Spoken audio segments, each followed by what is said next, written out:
നമസ്കാരം.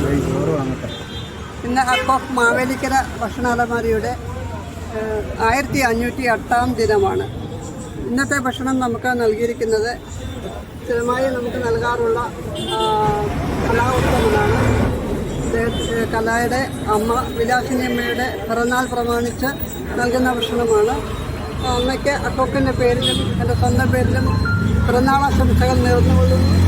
അതോടൊപ്പം തന്നെ കലയ്ക്കും കുടുംബത്തിനും അക്കോക്കിൻ്റെ പേരിലുള്ള എല്ലാ നന്ദിയും കടപ്പാടും അറിയിക്കുന്നു. ഇന്ന് ഭക്ഷണ വിതരണത്തിനായിട്ട് എത്തിച്ചേർന്നിട്ടുള്ള കലയ്ക്ക് പ്രത്യേകം നന്ദി പറയുന്നു. നന്ദി, നമസ്കാരം.